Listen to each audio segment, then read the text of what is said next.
Équité, genre et souveraineté sanitaire en Afrique. Voici cette conférence organisée par l'Académie du Royaume du Maroc. Un forum riche d'échanges pertinents qui puisse faire avancer la réflexion entre décideurs, experts de haut niveau provenant d'horizons géographiques variés et ont pour objectif commun d'engager le débat sur la question des inégalités à l'accès à la santé en Afrique et en particulier sur l'inéquité des soins entre genres.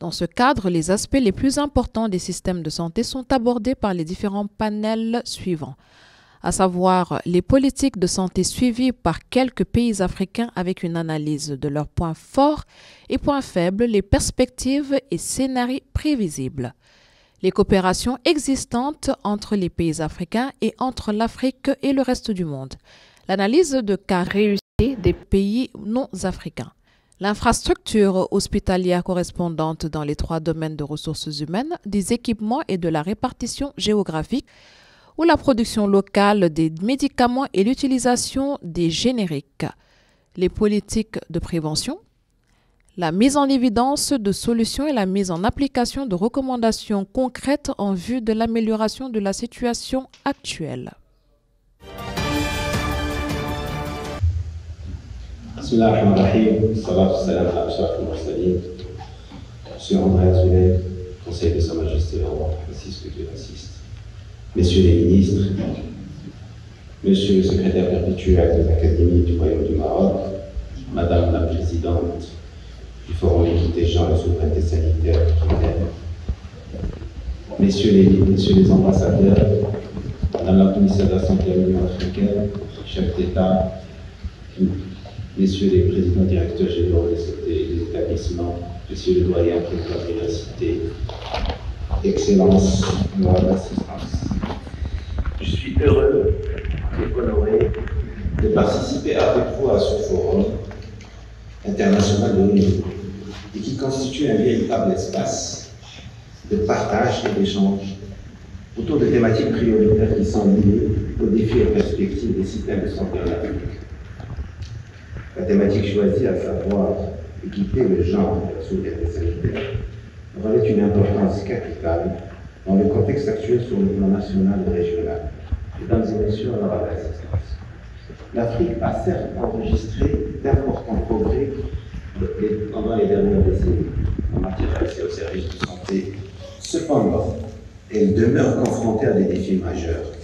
Le continent africain représente aujourd'hui 17% de la population mondiale. Pourtant, il abrite un quart des malades enregistrées à l'échelle planétaire avec une prédominance de maladies infectieuses auxquelles s'ajoutent les maladies non transmissibles. Ces plaident pour que la santé figure désormais comme une priorité majeure dans les agendas des gouvernements africains. L'investissement dans le renforcement de la résilience du système de santé pour une Afrique plus saine et plus équitable est aujourd'hui une nécessité pour que les pays soient en mesure de faire face non seulement aux crises sanitaires, qui soient d'origine naturelle ou humaine, à renforcer l'équité spatiale et sociale et promouvoir la santé des femmes, des jeunes et des populations à des besoins spécifiques. Je souhaiterais adresser mes vifs remerciements à toutes celles et ceux qui sont parmi nous, avec une mention spéciale à ceux qui ont fait un long voyage pour être à nos côtés aujourd'hui. Mesdames et messieurs, permettez-moi d'abord de rappeler la haute sollicitude royale envers le secteur de la santé qui témoigne de la grande volonté de Sa Majesté le Roi de hisser le secteur de la santé au rang des grandes priorités nationales, avec pour objectif une souveraineté sanitaire de notre pays et de notre continent. Les recommandations du nouveau modèle de développement auquel j'ai eu l'honneur de participer sous la présidence de M. Chakib Ben Moussa, que je remercie pour sa présence, et la refonte actuelle du système de santé que met en place M. le ministre de la Santé ici présent et que je remercie pour l'honneur qu'il nous fait, permettra de répondre aux besoins des citoyens pour une équité, un accès aux soins de qualité efficaces pour tous. Sans oublier le lancement et la mise en œuvre, depuis quelques mois, de l'assurance maladie obligatoire pour tous, qui est considérée comme une révolution sociale et un véritable modèle continental. C'est un immense honneur pour moi d'intervenir en ouverture de ce forum et de vous souhaiter la bienvenue dans l'enceinte. Mon amie, Madame la Ministre, merci de me donner la parole dans le cadre de ce panel. Merci d'avoir accepté de le modérer. Ce panel n'a pas été réfléchi par sexisme, comme vous pouvez aisément l'imaginer. Mais s'il est important de consacrer toute une discussion à la santé de la femme, c'est parce qu'elle est le noyau de la famille, elle est le noyau de la société. Si on reconnaît à la femme des particularités biologiques, physiologiques, physiques, et surtout sa capacité de porter la vie, à porter la vie, cela fait de sa santé un élément primordial pour l'équilibre familial et social. Partant du postulat que la santé, c'est vivre le destin de son corps, nous allons forcément là évoquer des choses, des sujets difficiles, comme tu l'as dit, mon ami, qui mettent en jeu la fragilité humaine, voire sa déchéance. Et en la matière, il n'est pire ennemi que ce que je qualifierais de, alors c'est en anglais, Béatrice, serial killer africain. Le cancer et ses nombreuses conséquences physiques, psychiques, économiques et sociales. Je vous propose d'abord d'aborder le sujet à travers 5 points, 5 aspects. D'abord, la hausse de la fréquence des cas. Et c'est une sonnette d'alarme dans le continent pour inciter à la mise en œuvre de stratégies et de politiques adaptées. 2, c'est les progrès thérapeutiques via les prouesses et des escalades qui nous permettent de mieux traiter la maladie avec le moins de séquelles. Mais il faut savoir qu'il y a un coût qui s'élève de plus en plus avec la technologie. 3, le sein en lui-même est un organe avec ses impacts socio-psychologiques en cas de maladie. 4, le rôle primordial de la prévention en soulignant son caractère abordable pour le sein avec un recours qui devrait être systématique pour repérer et surveiller les seins à haut risque. Et 5, l'intérêt de la recherche, surtout sous nos cieux où la femme est touchée de plus en plus jeune en Afrique. Pour commencer, posons d'abord la question des caractéristiques de cette maladie. En quoi consiste-t-elle au juste? Le cancer, cette maladie émergente, sournoise, coûteuse, aux multiples connotations, stigmatisantes et source de mal-être. Une pathologie que l'on pourra appeler dans un futur proche la maladie du vieillissement.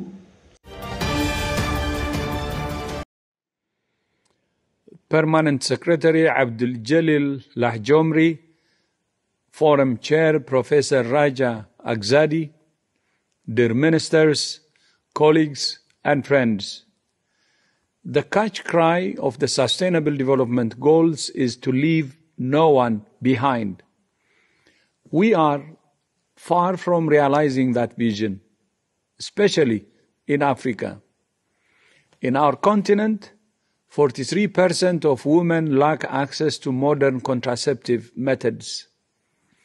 Adolescents have the highest birth rate in the world at 99 per 1,000. The risk of a woman being sexually assaulted by a non-partner is almost twice the global average. And 8% of people incur catastrophic health expenditures which mostly impact already vulnerable populations who can least afford it. All of this has been made worse by the COVID-19 pandemic, long-running wars, and climate change. But there are solutions. We can make better use of data to identify inequities, break down barriers to access. We can invest in women's education, training, and leadership development. We can invest in primary health care to reach people where they are. And we can do it all with an approach based on gender equality, human rights, and empowering communities. WHO remains committed to supporting all countries to expand access to high-quality health care in Africa and around the world. Shukran jazilan. I thank you.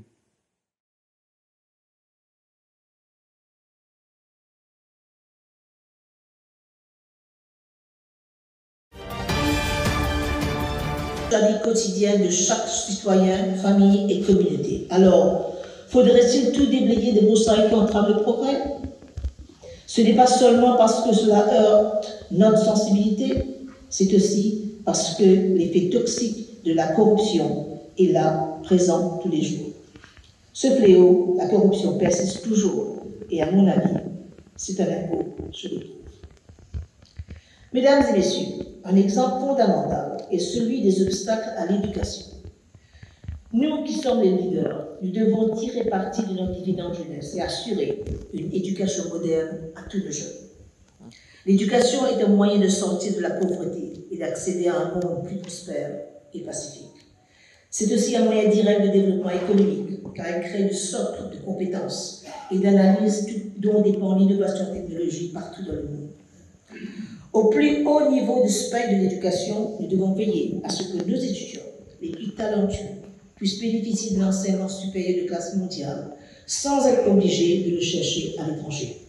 Il est compréhensible qu'un trop grand nombre de ces jeunes universitaires restent après avoir obtenu des diplômes supérieurs pour faire carrière et s'installer dans leur pays d'adoption. C'est leur perte, c'est la perte de l'Afrique. La seule façon d'inverser la fuite de cerveau est d'offrir des opportunités professionnelles et personnelles comparables à nos filles et nos fils les plus talentueux chez nous en Afrique. Ce n'est qu'ainsi qu'ils resteront en Afrique ou rentreront chez eux. Non pas par le sens du devoir, sacrifice, sentiment ou même d'aventure, mais plutôt parce que leur pays natal est le lieu de vie et le travail enrichissant et passionnant. Plutôt que de déplorer la paix de la diaspora, nous devons rendre l'Afrique irrésistible pour ceux qui poursuivent des STI. Buckminster Fuller a déclaré « Vous ne changez jamais les choses en combattant la réalité existante. Pour changer les choses, construisez un nouveau modèle qui rend obsolète le modèle existant. » Ici, je voudrais parler de notre manque relatif d'héritage, l'innovation qui promet de fournir de larges produits de services pour répondre aux besoins de base peuvent être plus faciles à introduire en Afrique où il y a moins d'infrastructures existantes à démanteler. Alors ainsi, un COPA qui fournit des unités d'énergie solaire de taille domestique n'a pas lieu à lutter contre les intérêts acquis des entreprises de services publics qui avaient investi des milliards pour construire des lignes électriques. De même, un PESA qui détient et déplace de l'argent, mais n'a pas besoin de générer des revenus fréquents, n'a pas eu à concurrencer des grandes banques pour entrer dans le marché des services financiers, car peu de personnes avaient des antécédents de crédit suffisants pour ouvrir un compte bancaire. Ces intérêts hérités de l'industrie typique dans d'autres parties du monde peuvent avoir un fort effort de freinage sur l'introduction de solutions meilleures, plus simples et à moins de coûts d'entrée. Dans ces cas où l'industrie est ancrée dans le monde développé en Afrique, nous avons souvent la possibilité de passer directement à des solutions plus agiles. Mesdames et messieurs, même dans les petits pays comme le mien, peuvent apporter une contribution essentielle et démontrer le pouvoir de l'exemple. Maurice est une petite nation insulaire située à environ 2000 km de large de la côte sud-est du continent africain. Pourtant, nous avons réussi à dépasser notre taille en s'attaquant à de nombreux obstacles juridiques et financiers, à l'investissement et à l'innovation.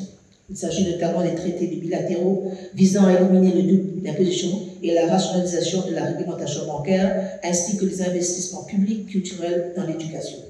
Nous avons déjà, depuis 1976, une politique donnant la priorité à l'éducation, en éliminant les obstacles à la participation au marché.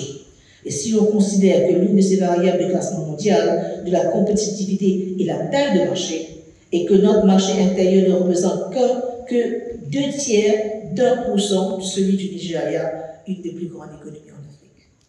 Dans le cadre d'une approche multidisciplinaire pour mieux cerner les problématiques de la santé dans sa globalité et la santé de la femme en particulier en Afrique. Ce forum, ou plateforme de débat croisé, doit permettre aux participants d'aborder tous les points évoqués et d'explorer les différents types de réponses.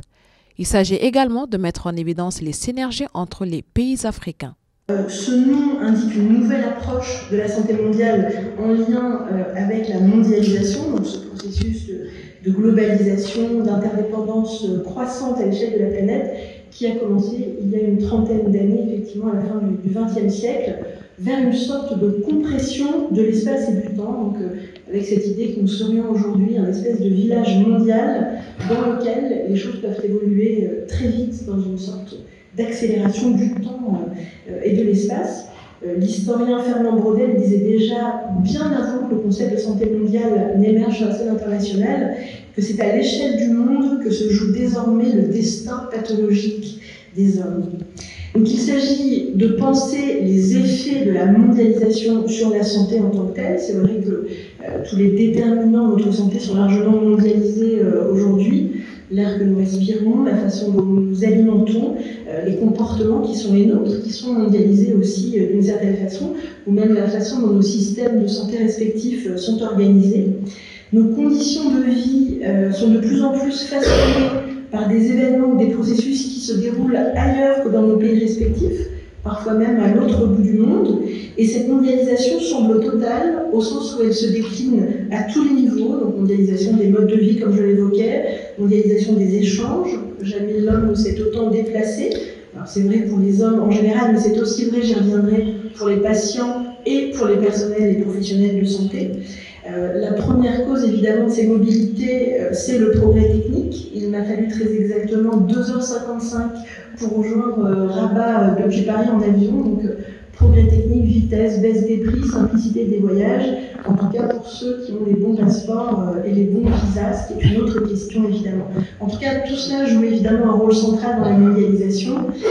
Et je voudrais insister sur 5 dimensions, 5 facettes de cet impact de la santé, de la mondialisation sur la santé. Mondialisation des maladies d'abord, mondialisation des soins, mondialisation de l'information, mondialisation de l'accès aux médicaments, mondialisation des professionnels de santé. Donc la première mondialisation, c'est celle des pathologies. Tout au long de l'histoire, la mobilité des populations, des marchandises, des animaux a contribué à la diffusion des maladies. On pense évidemment à la diffusion du bacille de la peste au Moyen-Âge par les rongeurs asiatiques, depuis les cales des bateaux des grandes routes maritimes entre l'Orient et l'Occident. On pense à la diffusion de nombreuses maladies dans ce qu'on appelait à l'époque le Nouveau Monde par les conquistadors espagnols. La varicelle, le choléra, la lèpre ou le paludisme ont par exemple décimé des populations amérindiennes. On pense aussi à la diffusion de la grippe espagnole à la fin de la Première Guerre mondiale à cause des mouvements des troupes militaires en Europe, par exemple. Les années 60 et 70 ont été marquées par l'éradication de la variole et aussi par de bons résultats contre le tétanos, la diphtérie, la rougeole, notamment dans les pays du Nord. On pensait à cette époque que le combat contre les maladies infectieuses serait gagné, mais l'apparition de l'épidémie de sida au début des années 80 a mis un point d'arrêt à cette croyance. C'est à ce moment, d'une certaine façon, qu'on a pris conscience de l'impossibilité de contenir géographiquement les maladies infectieuses. Monsieur le ministre Abdoufal évoquait tout à l'heure cette idée de la communauté de destin qui a véritablement émergé à ce moment. Et d'ailleurs, on dit souvent que c'est le sida qui aurait inventé la santé mondiale, au sens où c'est vraiment lui qui a été l'occasion d'une espèce de prise de conscience massive de nos interdépendances croissantes. La résurgence de la tuberculose, l'émergence de nombreuses maladies émergentes ou réémergentes, on peut en citer beaucoup, Ebola, la fièvre de Lassa, le SRAS et puis évidemment la Covid, nous ont montré à quel point la circulation des maladies est désormais un état de fait avec lequel nous devons composer. Donc mondialisation des maladies, mais aussi mondialisation des soins. On va à l'étranger aujourd'hui pour se faire soigner. La mobilisation des patients n'est pas nouvelle, évidemment, mais c'est un marché en forte croissance qui représente à peu près 10% du PIB mondial. Donc on a des pays qui investissent et qui se spécialisent, qui développent une offre de santé ciblée sur l'international. Je pense notamment à Singapour, à l'Inde, aux pays du Golfe, au Maroc aussi, qui développent cette offre importante au niveau international. Les raisons pour lesquelles les gens passent la frontière pour se faire soigner sont nombreuses. Ils sont pour beaucoup d'entre eux à la recherche de soins de meilleure qualité. On peut penser notamment ici, par exemple, à la chirurgie de pointe dans les pays du Golfe, mais aussi dans d'autres endroits. Ils sont à la recherche de soins plus accessibles auxquels ils n'ont pas accès dans leur pays d'origine. Alors je pense évidemment, par exemple, aux questions de transplantation de reins ou de foie en Inde, qui s'est un peu spécialisée sur ces questions. à des services de procréation médicalement assistée aussi souvent, et parfois même à des soins dentaires ou à d'autres soins qui ne sont pas économiquement peut-être accessibles dans certains pays ou qui ne sont pas tout simplement disponibles pour d'autres. Beaucoup de gens, moi j'ai travaillé longtemps au Mali, au Niger, dans des pays dans lesquels les dialyses par exemple étaient véritablement problématiques et où d'ailleurs certains patients venaient ici même au Maroc régulièrement. Voilà. Donc on a aujourd'hui tout ce développement finalement de la mondialisation des soins et du déplacement des patients au niveau international. Comment allier souveraineté, accès au capital et émergence d'un marché? Sur la question de la souveraineté, malgré le volontarisme de discours et malgré les grandes déclarations, l'Afrique n'est souveraine sur aucune des têtes de chapitre qui régissent le monde. Sur la question de la souveraineté digitale ou numérique, si on doit faire un vote à main levée, combien d'entre vous ici ont une adresse Gmail ou Yahoo? Beaucoup d'entre vous ont exercé de très hautes responsabilités dans leur gouvernement respectif. Donc en clair, l'ensemble de vos échanges est écouté par la première puissance mondiale. Que ce soit lorsque vous devez acheter des médicaments, lorsque vous devez prendre des décisions publiques, lorsque vous recevez des stratégies, lorsque vous décidez de quel sera le bien commun pour l'ensemble de votre population, lorsque vous allez décider des 0-4 ans, est-ce que vous allez décider de ce qu'on va faire pour nos aînés, lorsque vous allez devoir équiper les hôpitaux, lorsque vous allez choisir la technologie, vous n'êtes propriétaire de rien. Alors allons plus loin. Pour ceux d'entre vous qui ont utilisé des adresses email gouvernementales, combien d'entre vous les ont utilisées? Des .gov, .ma, etc.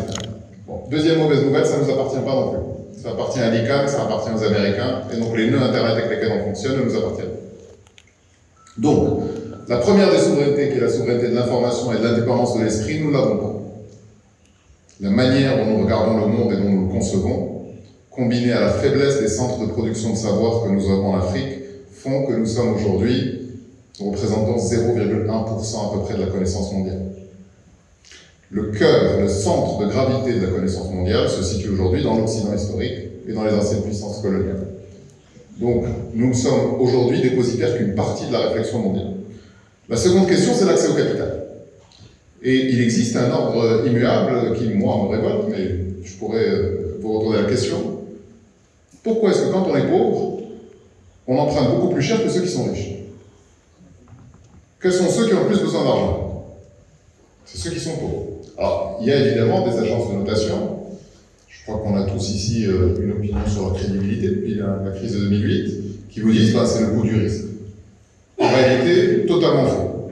Si vous voyez les taux de croissance qu'on enregistre en Afrique, seule zone du monde où on a eu des taux de croissance à 2 chiffres, eh bien ce coût du risque est très très très faible. Malgré cela, des États qui n'ont pas besoin d'avoir accès au capital continuent jusqu'à encore récemment à emprunter avec des taux négatifs.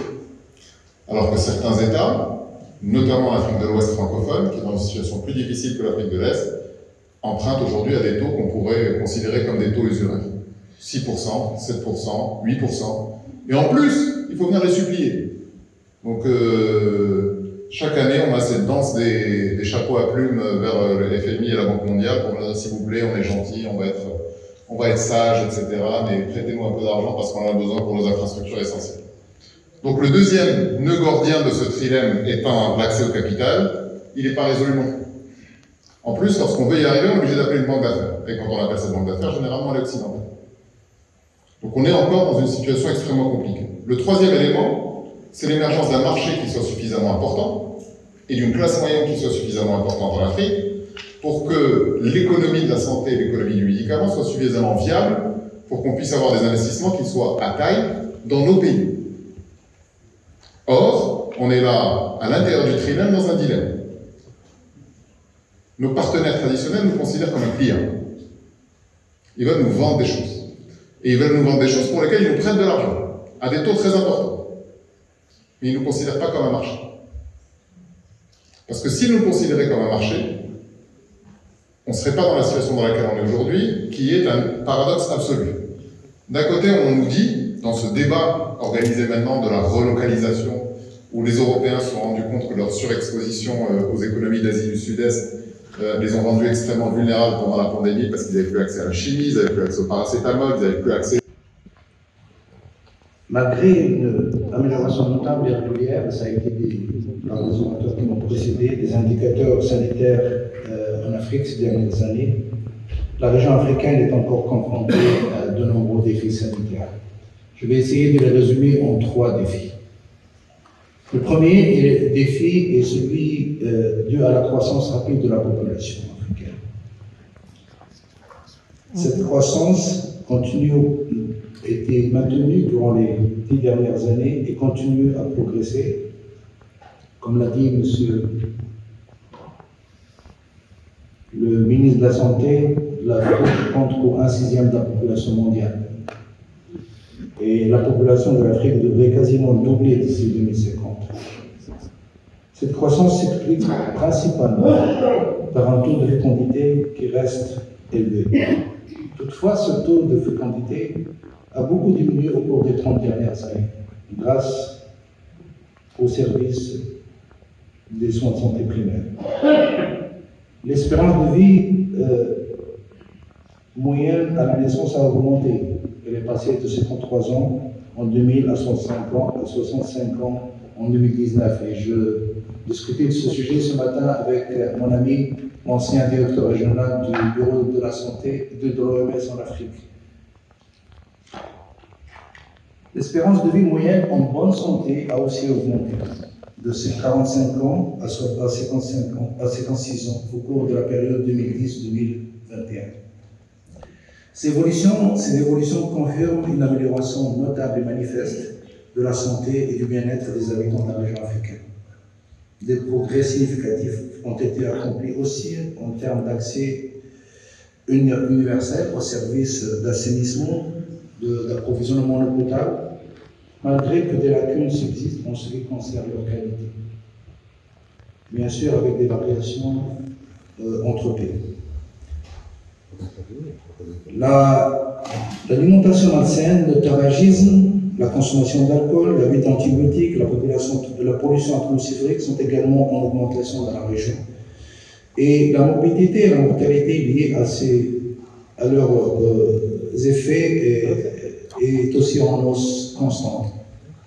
Ce qui met le continent africain non pas en une transition épidémiologique, mais une coexistence épidémiologique où les maladies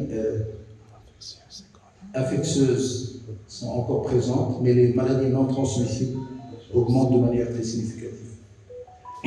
Le deuxième défi est celui relatif au système de santé.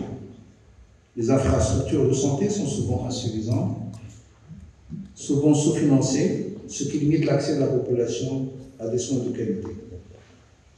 Les ressources humaines en santé sont également souvent insuffisantes.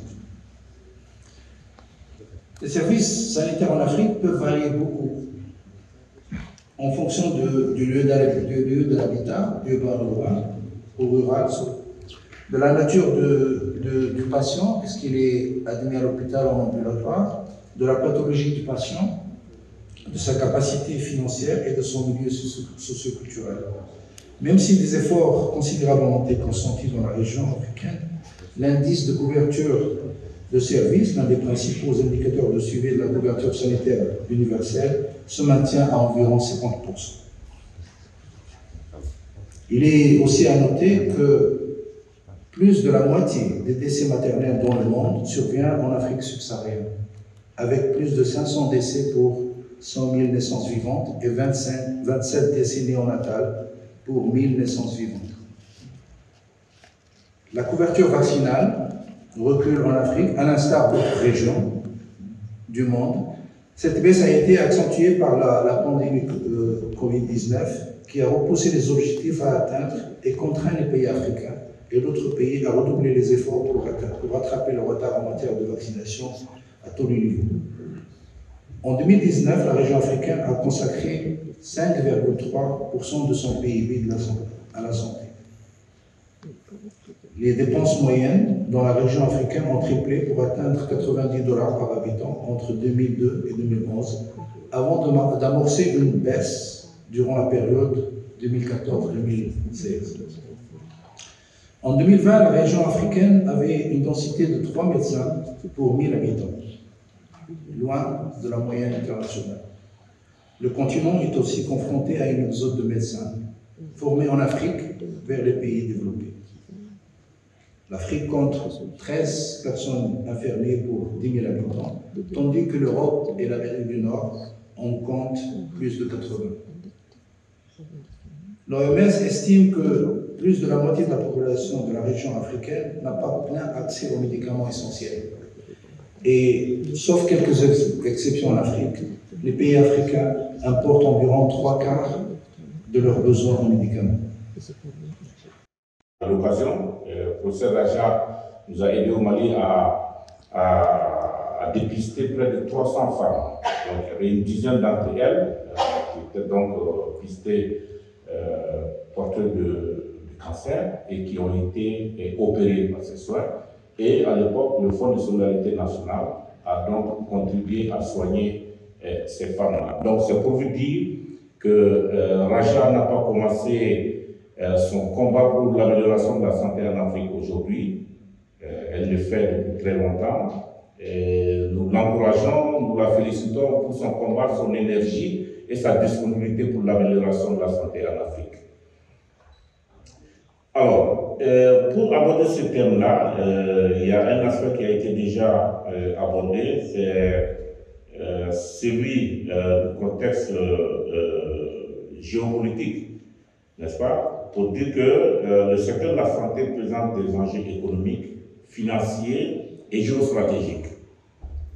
Par exemple, l'industrie des soins de santé constitue une base non négligeable de l'économie de certains pays. En outre, autre fait, c'est le constat que l'exode de plus en plus important des personnels médicaux africains vers les pays du Nord se fait vraiment de façon assez visible. Et là-dessus, le Nigeria est un exemple emblématique.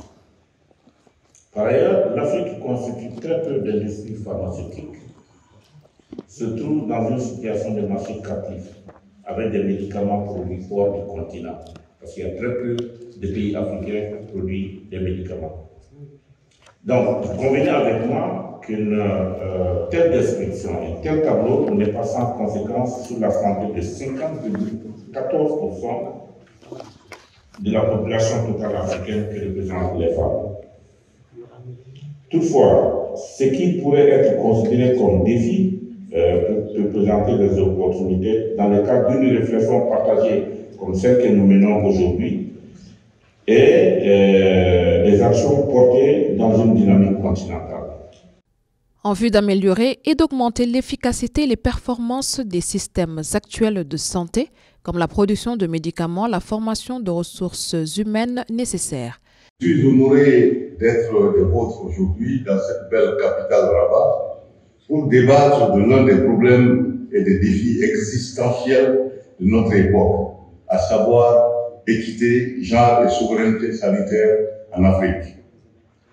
Je mettrai à profit ce débat pour souligner quelques paramètres que toute diplomatie capable de faciliter l'accès à l'indépendance de notre région devrait prendre en compte. Encore merci de m'avoir invité et chaleureuse félicitations pour l'excellente préparation de l'événement. Mesdames et messieurs, la santé est le point de départ de tout progrès dans nos sociétés. Une politique publique réussie en matière de santé signifie une réduction significative des taux de morbidité, un accroissement notable de la productivité dans tous les secteurs de la vie économique, administrative et dans la production agricole qui occupe près de 80% de la population active des pays de l'Afrique subsaharienne. L'investissement dans le secteur de la santé est par conséquent un investissement dans la croissance économique. Le bien-être social et les indicateurs de développement s'en trouvent améliorés. Une étude a conclu que chaque année gagnée en termes d'espérance de vie dans un pays aura une incidence positive de 4% sur la croissance économique. Mesdames et messieurs, la caractéristique démographique de notre continent en fait un cas à part. En effet, sa population jeune à 70% a des besoins spécifiques en matière de santé, essentiellement centrés sur la santé de la reproduction, plus précisément sur la prévention et sur la nutrition. L'autre caractéristique en matière de santé sur notre continent est la prévalence de maladies endémiques qui ont été éradiquées sous d'autres cieux. D'où le peu d'intérêt que leur portent les laboratoires de recherche et l'industrie pharmaceutique. Selon les estimations d'il y a une décennie, 80% des cas de paludisme et 90% des décès liés au paludisme dans le monde surviennent en Afrique, au sud du Sahara. Un grand nombre de ces décès affectent les enfants âgés de moins de 5 ans ou des femmes enceintes. Papa Demba Thiam. Donc je rappelle que le docteur Papa Demba Thiam est professeur, auteur, chercheur, investisseur et entrepreneur privé pour le développement des chaînes de valeur. C'est un ancien consultant international au service des gouvernements suisses et allemands. Il développe actuellement des services de conseil en partenariat stratégique public-privé sur les chaînes de valeur pour soutenir le développement industriel fondé sur la transformation des ressources locales, y compris des prolegomènes, j'y arrive, à une économie politique de la santé en Afrique. Donc, Dr Papa Demba Thiam va nous aborder l'aspect de l'économie politique de la santé en Afrique. À vous la parole. Merci beaucoup. Je suis intimidé d'être sous la surveillance de son Altesse royale, qui est un homme pragmatique et qui l'a montré. J'ai personnellement été impliqué dans la sortie Covid du Maroc, en étant l'auteur de la note de politique sur le Maroc comme hub de convergence, de co-émergence pour l'Afrique. Et comme je le disais ce matin, donc, ça nous a permis de donner un coup d'accélérateur aussi à l'industrie pharmaceutique, à l'industrie en général, l'industrie étant la production de masse, parce qu'on peut avoir l'industrie dans n'importe quel domaine. Et c'est pour ça que je voudrais m'attaquer à l'industrie de la santé. Et j'ai commencé par essayer de titiller notre imagination collective par 3 constats. Je faisais les calculs tout à l'heure, je me rends compte que Cuba veut dire, je crois, espagnol Cuba est sous embargo depuis 60 ans, à 100 km des côtes américaines. Est-ce que vous avez déjà entendu des problèmes de santé à Cuba? Est-ce que vous avez entendu parler des problèmes de médicaments qui sont hors de prix à Cuba? Est-ce que vous comprenez pourquoi la plupart des gens, beaucoup de gens vont se soigner à Cuba parce que ça leur devient 4 ou 5 fois moins cher? Ça veut dire que simplement, pour les mêmes prestations, dépendant de la formation économique et sociale, de la politique qui est menée, vous pouvez arriver à des disparités de coûts extraordinaires. Et donc, il ne peut y avoir de souveraineté sanitaire d'un État qu'avec l'aide et à travers les autres États. Aucun pays ne peut se vanter de contrôler l'entièreté de la supply chain pour fabriquer un médicament, n'importe lequel. Les défis que l'on a tous eu à vivre durant la crise du Covid, alors des fois j'entends post-Covid, ça sonne un peu optimiste, mais un post-Covid c'est un une autre pandémie. Les défis qu'on a tous à vivre dans la crise du Covid n'étaient pas le manque du vrac pour le vaccin, mais c'était le manque d'une autre partie de la supply chain qui était les flacons, les bouchons, etc. C'est là où, c'est pour ça qu'on a eu les vaccins de manière filtrée et en retard, au-delà de la géopolitique des vaccins, mais ce n'était pas la partie banque, c'était surtout l'autre partie de la supply chain. Donc nous vivons dans un monde interdépendant et nous devons réfléchir à des solutions de santé ensemble. Et c'est ensemble qu'on en réussira. Sans trop m'attarder sur la géopolitique, qui n'est pas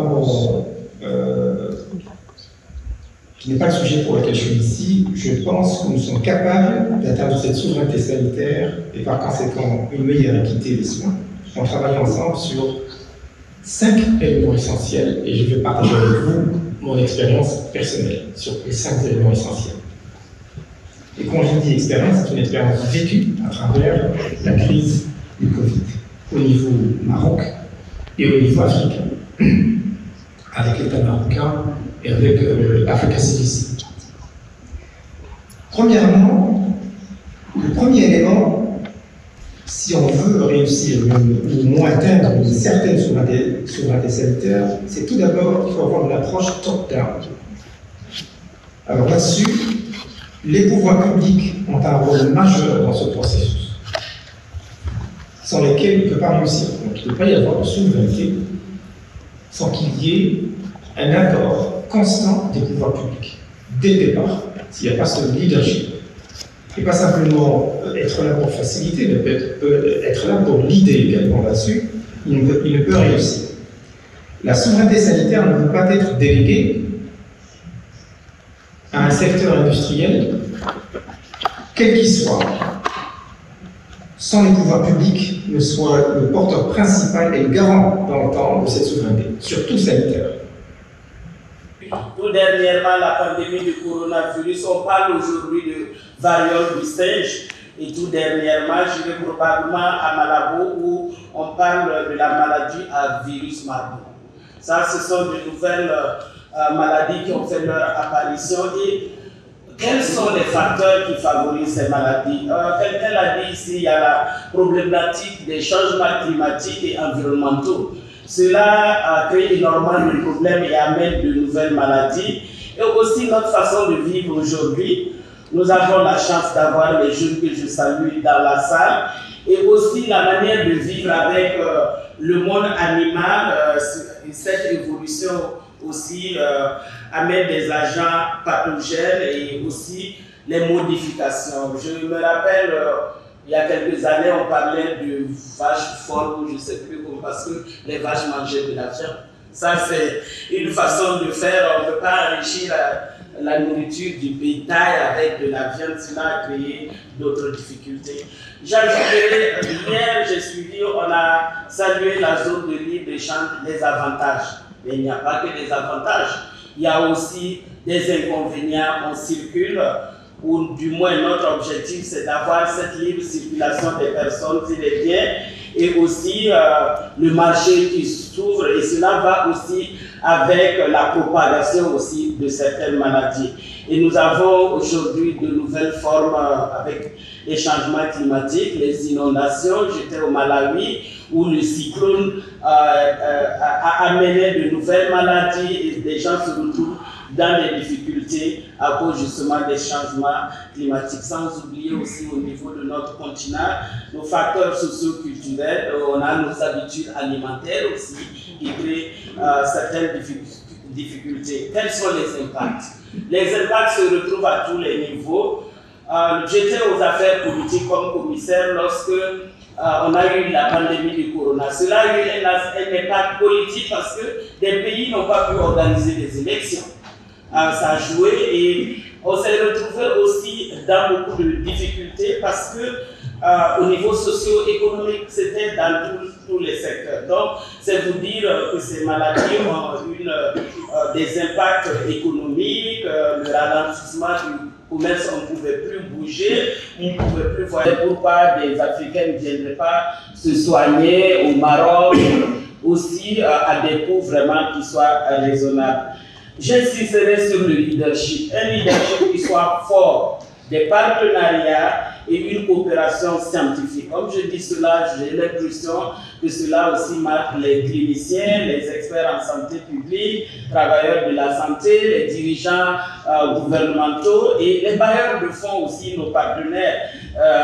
Nous devons tous travailler ensemble pour lutter contre ces épidémies. Pour endiguer la menace de ces maladies, ça sera au niveau régional, continental, comme je le disais, international. Il faut veiller vraiment à une bonne coordination de la surveillance et de la riposte aussi au niveau mondial. Qu'on ne dise pas, c'est une maladie des Africains, il faut laisser les Africains se débrouiller seuls. Et aussi au niveau de, je vois le Nord, lorsque je visite le Nord à un plateau vraiment qui est bien et on peut tirer aussi, il faut des échanges d'expérience. Si nous ne mettons pas l'accent sur ces échanges d'expérience, ce sera un peu difficile pour nous. Et hier aussi quelque chose qui a été dit, le partenariat public-privé, et j'ajoute aussi les partenaires internationaux, les chercheurs, les innovateurs, sont invités à travailler ensemble. Merci, je crois que vous allez voir le professeur Lougué, ça c'est ce qu'il faut aussi justement, travailler ensemble en intégrant les facultés universitaires, les partenaires financiers et aussi explorer vraiment le potentiel de l'espace innovation. Aujourd'hui, on ne peut pas faire sans l'innovation et cela est important. Nous avons lancé un nouvel ordre de santé publique pour l'Afrique. On s'attend à ce qu'il y ait ce leadership solide et cette coopération justement entre nous. Hier, j'ai beaucoup aimé, il y a quelqu'un qui a parlé d'échelle d'approvisionnement. On pourrait vraiment regarder cela pour nous permettre d'avoir des médicaments moins chers, y compris que ce soit les diagnostics, les traitements, les vaccins et la surveillance même au niveau de nos pays et les centres de stockage avec des outils numériques qui soient innovants. Il nous faut justement regarder cette chaîne d'approvisionnement. Il faut aussi regarder la manière dont nous vivons. Il y a certaines maladies que nous ne connaissions pas à l'époque et aujourd'hui, notre comportement, notre façon de vivre aussi favorise cela. Et lorsqu'il y a des maladies émergentes comme ça, le corps est déjà affaibli et malheureusement, les drames interviennent parce qu'il y a eu ces difficultés. Je mettrai l'accent, quelqu'un l'a dit aussi, c'est Sidibé qui est notre envoyé spécial sur l'agence africaine du médicament. Nous avons aussi CDC Afrique qui travaille sur la question du laboratoire au niveau continental et des laboratoires au niveau de nos 5 régions. Et AMA, l'agence africaine du médicament, complétera le travail de CDC Afrique, sans oublier aussi nous travaillons avec d'autres acteurs comme la zone de libre-échange. Il faut aussi la circulation des travailleurs sanitaires et aussi des médicaments et nous travaillons aussi avec la zone de libre-échange, sans oublier Audanepad qui est le bras financier qui mobilise de l'argent pour nous permettre d'atteindre nos objectifs. La question de la pharmacopée traditionnelle est vraiment importante. Et pour terminer, j'insisterai sur l'approche holistique. Une approche, si nous voulons bâtir des systèmes de santé performants, résilients et surtout en mettant l'accent sur la qualité, cela nous permettra justement de faire face à ces maladies. Et pour sa part, l'Union africaine a beaucoup de stratégies. Ce que nous attendons de nos États membres, de s'en approprier. Nous n'avons pas les moyens d'appliquer, de mettre en œuvre cela au niveau de nos États, mais au moins on élabore, on travaille et sans cela, ce beau monde qui est là, je pense que c'est un début de partenariat pour qu'on puisse regarder ensemble quel genre de stratégie sur toutes ces questions nous pouvons mettre à la disposition de nos États membres. Et vous êtes interpellés, chers sœurs, les conclusions, nous les attendons nous-mêmes au niveau de l'Union africaine pour partager aussi. C'est ce que nous pouvons faire. On n'a pas d'argent à se donner, mais au moins on a le partage d'expérience. Pour conclure, ensemble nous sommes forts. On a eu bien sûr la catastrophe, le séisme d'Agadir en 1960. Mais grâce à l'intervention de la médecine militaire, on n'a eu aucune épidémie. Mais je crois que par la suite, la grande leçon qu'on a tirée, c'était la leçon qui a été tirée d'un grand événement marocain, c'était la leçon tirée de la Marche verte. La Marche verte a constitué une migration massive, qu'on a intitulée le professeur Slimane Jumé, qui était le coordonnateur de tout le staff militaire qui a accompagné, bien sûr, avec le CDC, qui a accompagné la Marche verte. Vous imaginez 350 000 Marocains qui se sont déplacés. Diapo suivante, s'il vous plaît. Tout a été préparé en termes de logistique, les structures sanitaires, les médecins, les moyens matériels, les médicaments. Et pendant cette migration massive de 350 000 personnes, il n'y a eu aucune épidémie. Diapo suivant, s'il vous plaît. Diapo suivant, s'il vous plaît. Alors, je vous propose de parler de l'expérience du Maroc à travers 3 ou 4 exemples. Je commencerai par le paludisme. Donc, ça a été dit par notre président, M. le professeur El-Naoui, et par Madame la commissaire. Le paludisme pose beaucoup de problèmes, notamment ce qu'on craint le plus aujourd'hui, c'est l'apparition de plasmodium résistants, de parasites résistants. Et on commence à avoir des parasites résistants même en artésunate, c'est-à-dire le médicament le plus efficace pour le paludisme. D'une part. D'autre part, le paludisme, comme ça a été dit par les éminents collègues qui m'ont précédé, c'est vrai qu'il a été éradiqué au Maroc, parce qu'en 1975, on a éradiqué le plasmodium falciparum. En 2004, on a eu les derniers cas de plasmodium vivax. En 2010, on a eu la certification de l'OMS que le Maroc est free, le Maroc est exemple de paludisme. Mais le paludisme, il va revenir. Donc on voit un petit peu les modèles, la modélisation en maladies infectieuses et de Diapo suivante, s'il vous plaît. Il va revenir parce que déjà, on commence à avoir des paludismes autochtones en Europe. Diapo suivante, s'il vous plaît. Donc là, vous voyez, il y a beaucoup de pays, beaucoup, non, je dirais pas beaucoup, mais 4 ou 5 pays européens, où on a décrit des paludismes autochtones. Ce sont des personnes qui n'ont jamais quitté soit la France, soit la Belgique, soit la Suisse par exemple, et qui ont été contaminés ici, sur place, par les anopheles. Je parle bien sûr, je ne parle pas là du paludisme des aéroports, du paludisme qui est rapporté des pays paludés dans les bagages ou par les avions.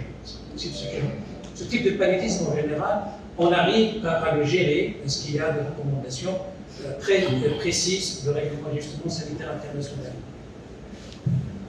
Je vais peut-être détailler en 2 minutes le cas de la Grèce, parce qu'il est très très illustratif.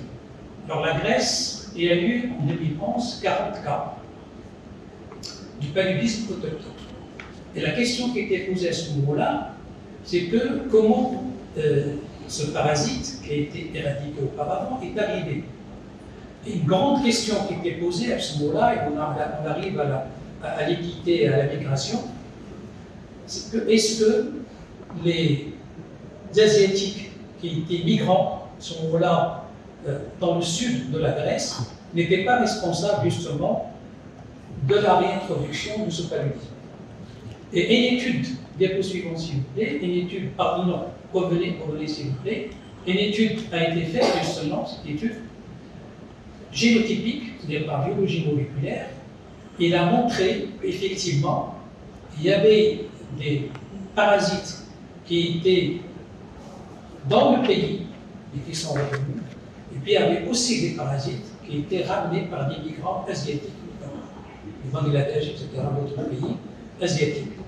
Et là, s'est posé la question, est-ce que les migrants ne peuvent pas participer dans la réémergence de certaines maladies infectieuses, notamment dans certains pays où on n'a plus ces maladies. Et bien sûr, se pose automatiquement la question de l'éthique. Comment se comporter avec ces migrants. Alors bien sûr, le Maroc a choisi la voie la plus sage. Ça veut dire que aucun migrant n'est inquiété, tous les migrants sont les bienvenus, mais le Maroc les a inclus dans le système de santé, on va voir comment, et c'est comme ça qu'on n'a pas eu de problème par rapport à cette histoire de migration. Vous savez très bien que le Maroc est une zone de transition pour beaucoup d'Africains qui souhaitent regagner l'Europe ou d'autres pays. Aujourd'hui, je vais m'entretenir avec vous sur la sécurité sanitaire de l'Afrique en revenant sur comment nous pouvons prévenir et contrôler les maladies émergentes et réémergentes. Et ça me fait penser à dire que c'est un panel qui va peut-être voir les panélistes dire la même chose, mais en des mots différents. Et donc tout ce que Madame la commissaire vient de dire, je reprendrai en d'autres termes, peut-être très techniques, très médicaux, mais c'est à peu près les mêmes choses. Donc rapidement, nous allons, diapositive suivante, nous allons, c'est très académique, rentrer dans les concepts et dégager le contexte dans lequel sévissent les maladies émergentes et réémergentes, identifier les facteurs. Elle a bien déroulé tous les facteurs. Je vais reprendre avec les mots des médecins épidémiologistes et discuter enfin des stratégies de prévention et de contrôle. Diapositive suivante. Notre modérateur nous avait donné déjà la définition. C'est des maladies nouvelles, récemment apparues dans une population donnée, ou au niveau d'une aire géographique où l'incidence a subitement augmenté. Donc c'est ça à peu près les maladies émergentes. Diapositive suivante. Quelques exemples de maladies émergentes. Vous connaissez tous le syndrome respiratoire aigu sévère qui a émergé en Chine en 2003, à peu près 8000 cas, une centaine de décès. Le MERS-CoV qui a émergé en Arabie Saoudite en 2012, quelques cas, un peu moins de décès, et surtout la maladie à virus Ebola. Et ça, c'est l'exemple des changements d'aire géographique.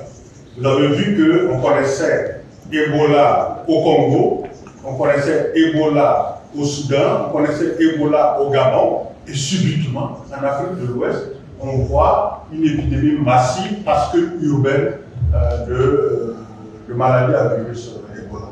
Et enfin, donc ça, tout le monde connaît maintenant, la pandémie de Covid-19, mais de tout ce que j'ai cité, la plus inquiétante, et ça les cliniciens sont de plus en plus confrontés à ça. Mesdames et messieurs les ministres, Aziza, merci pour tout ce que tu as apporté à ce forum. Lui est là parce que tu l'as voulu.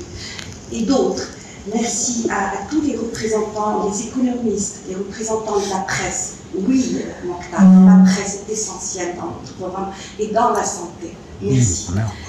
Je remercie tous nos invités. J'espère que vous avez passé un bon séjour, que vous terminerez un bon séjour et un bon retour.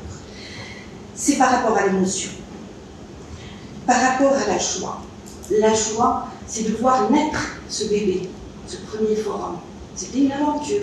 Il y a 6 mois, il fallait le réfléchir, il fallait le discuter, il fallait des va-et-vient, des coups de fil, des WhatsApp, des mails, et puis on est arrivé. Parce qu'on est arrivé pratiquement à la présence de tout le monde, en dehors de 2 ministres et grandes responsables qui ont raté leur avion, et un collègue qui a eu le Covid. Donc le Covid circule encore. Donc la joie de voir naître ce premier forum, je vous remercie, parce que c'est grâce à votre présence qu'il est né. Peut-être qu'il devrait y avoir des petites imperfections, mais je compte sur votre indulgence. Ce n'est que le premier. Ce forum est né grâce à ces femmes et hommes autour de moi, ce beau comité scientifique qui ont travaillé hard. Monsieur le Premier ministre arrive. On vous a cité, donc bienvenue, welcome. Qui ont travaillé pour justement avoir cette philosophie, cette vision par rapport à la santé en Afrique.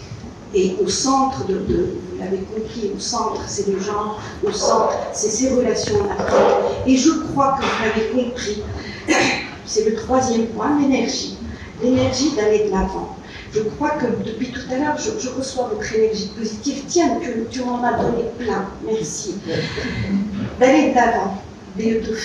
Déjà, j'étais en train de réfléchir au 2e forum, au titre qui va porter.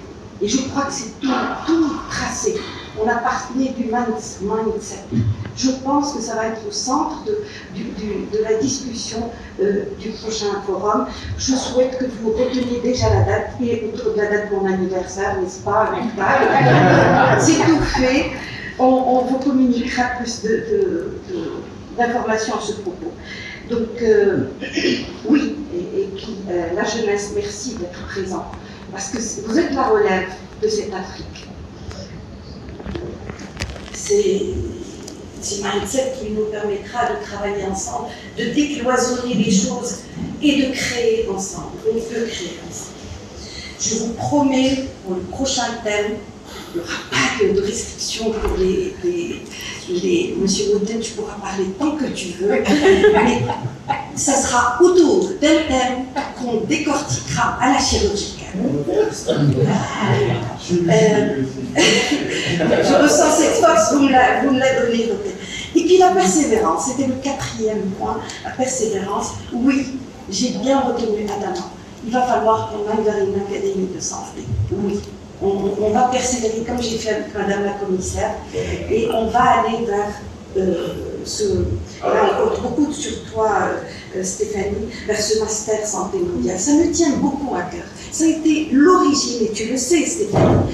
Je pense que tu as été la première que j'ai contactée parce que autour de ce Global Health, tout se construit. Toute cette philosophie, toute cette vision, toutes ces solidarités autour de l'essentiel qui est la vie. Donc voilà les 4 mots-clés. Madame la commissaire, encore une fois, vous m'avez soulagée, donc je ne vais pas, je vais juste rapidement dire que, évidemment, on arrive aux fins de nos travaux.